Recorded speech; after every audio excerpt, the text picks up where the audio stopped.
მოგესალმებით, თქვენ უყურებთ რეგიონის დღის მთავარ ამბებს. კანალიზაციის პრობლემა არ არის, გზა არის დაზიანებული და ეტაპობრივად შეკეთდება. ასე გვპასუხობს ახალციხის მერია 9 აპრილის 19 ნომერში დაზიანებული და შედეგად პერიოდულად დატბორილი ტერიტორიის მოწესრიგებაზე. როდიდან დაიწყება მოწესრიგება და სავარაუდოდ რა ბიუჯეტი გამოიყოფა ტერიტორიისთვის. ამ დამაზუსტებელ შეკითხვაზე კი მერიას პასუხი აღარ აქვს.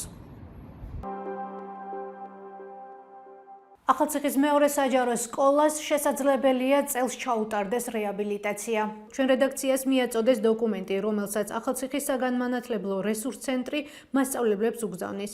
დოკუმენტში მითითებულია, რომ პრიორიტეტული სკოლების ჩამონათვალი, სადაც წელს რეაბილიტაცია მშენებლობა იგეგმება.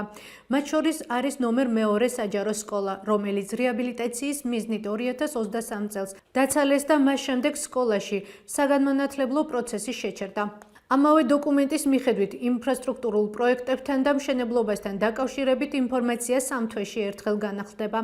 ახალციხის მეორე საჯარო სკოლა 2023 წელს დაცალეს რეაბილიტაციის მიზნით. მასწავლებლების თქმით, პროცესი რამოდენიმე თვე უნდა გაგრძელებულიყო, თუმცა სკოლა ამ დრომდე დაცლილია და რეაბილიტაციის კონკრეტული თარიღი უცნობია. სკოლის შენობის რეაბილიტაციის მოთხოვნით მშობლებმა და მასწავლებლებმა არაერთი აქცია გამართეს. პროცესში ჩაერთო დეპუტატი ანტონ ობოლაშვილიც, რომელმაც ჩვენთან ინტერვიუში თქვა, რომ სკოლას ან რეაბილიტაციას ჩაუტარებდნენ, ან დაანგრევდნენ და ახალს ააშენებდნენ.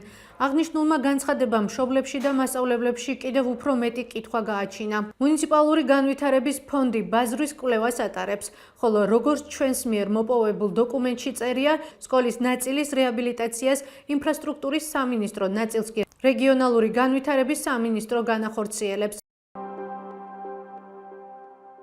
სახელმწიფო უსაფრთხოების სამსახური ამბობს, რომ ტერორისტული საქმიანობის ან მასში მონაწილეობის ბრალდებით ბათუმში 2 პირი დააკავეს. ინფორმაციას სუსი ავრცელებს და ამბობს, რომ დაკავებულთაგან ერთი უცხო ქვეყნის, ხოლო მეორე საქართველოს მოქალაქეა. ამავე წყაროს ცნობით დაკავებულებს ბრალი უცხო ქვეყნის ტერორისტულ ორგანიზაციაში გაერთიანების და ტერორისტულ საქმიანობაში დახმარების მუხლით წარედგინათ, რაც 10-დან 17 წლამდე პატიმრობას ითვალისწინებს. 256 წელი გავიდა 1770 წლის 20 აპრილის ასპინძის ბრძოლიდან. ბრძოლაში ქართველთა ჯარმა ოსმალეთის ლაშქართან მეფე ერეკლე მეორის სარდლობით გამარჯვება მოიპოვა. ამ დღესთან დაკავშირებით ასპინძის მუნიციპალიტეტში ყოველწლიურად ღონისძიება იმართება ხოლმე. ღონისძიება დაგეგმილი იყო წელსაც და მერია 35,000 ლარის დახარჯვას გეგმავდა, თუმცა ტენდერი შეწყდა და ღონისძიება გაუქმდა. როგორც სატენდერო ოქმში ვკითხულობთ, ღონისძიების გაუქმების მიზეზი საქართველოს კათოლიკოს პატრიარქის ილია მეორის გარდაცვალებაა. ასპინძის ბრძოლა არის ქართული საბრძოლო ისტორიის ერთ-ერთი სახელოვანი ბრძოლა, ერთ-ერთი საუკეთესო მაგალითი და სხვათა შორის ეს ბრძოლა სხვა გამოჩენილ ბრძოლებთან ერთად სამხატვრო აკადემიებშიც კი ისწავლება, იმდენად მნიშვნელოვანი იყო. მართალია ასპინძის ბრძოლის შედეგი საბოლოოდ ახალციხის განთავისუფლება უნდა ყოფილიყო, მაგრამ იყო რაღაც ისტორიული გარემოებები, რომელიც ასე არ დასრულდა.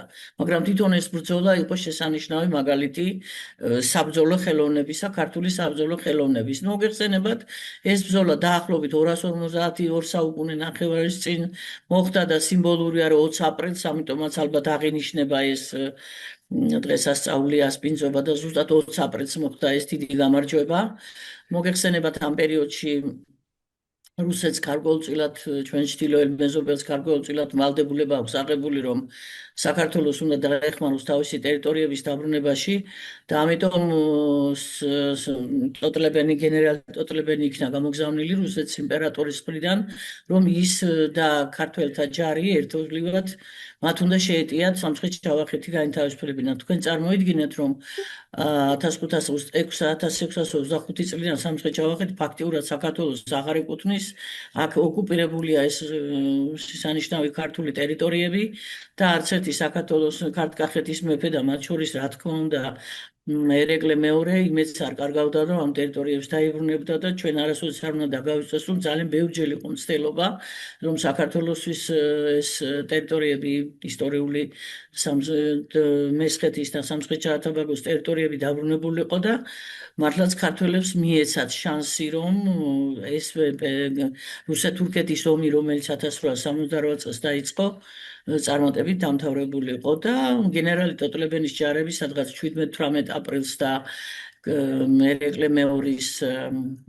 სხვადასხვა წყაროში სხვადასხვანაირად არის ზოგან წერია 5000-იანი ჯარი, 7000-იანი ჯარი, ტოტლებენს 1500 პატარა კორპუსი იყო, მაგრამ მაინც მნიშვნელობა ჰქონდა მათ მხარდაჭერას და აწყურის ციხესთან მოხდა მათი შეხვედრა. აქ უნდა გადაწყვეტილი იყო რომ აიღოთ აწყურის ციხე, რაც სხვადასხვა გეგმები არსებობდა, მაგრამ სამწუხაროდ მოულოდნელად ტოტლებენის მუხანათურმა ღალატმა, რომელიც თავისი ჯარებიანა უკან დაბრუნდა, ერეკლე მეორე პირისპირ შეატოვა ლეკებისა და ოსმალების ერთობლივ ლაშქარს, მაგრამ ერეკლეს, რა თქმა უნდა, ერთი წუთით არ უფიქრია უკან დაბრუნება და ეს გენერალური ბრძოლა 20 აპრილს, როდესაც ქართველთა ჯარმა ასპინძას მიაღწია, ასპინძის ველზე გაიმართა, 20 აპრილს მოხდა ეს დიდი ბრძოლა. 6 ოქროს, 8 ვერცხლის და 5 ბრინჯაოს medali ახალციხელ სპორტსმენებს. ახალციხელმა მძლეოსნებმა ახალციხის ღია პირველობა მერიის თასზე იასპარეზეს და საპრიზო ადგილები გადაინაწილეს. ინფორმაციას ახალციხის მერია ავრცელებს. მერიის ცნობით ტურნირი ახალციხის სპორტულ კომპლექსში 3 დღის განმავლობაში იმართებოდა და ჯამში 38 წონით და 4 ასაკობრივ კატეგორიაში. საქართველოს სხვადასხვა რეგიონიდან 18 გუნდი, ჯამში კი 190 მოკრივე მონაწილეობდა.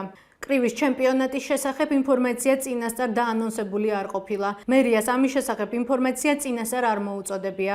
რატომ არ შეგვატყობინეს ღონისძიების შესახებ? უწყებიდან ინფორმაციის მიღებას ველოდებით. ეს იყო ჩვენს ხელთ არსებული დღევანდელი ბოლო ინფორმაცია. მეტი და დეტალური ინფორმაციისთვის ეწვიეთ ჩვენ ვებ და Facebook გვერდს. გმადლობთ რომ გვიყურებთ. ხვალამდე.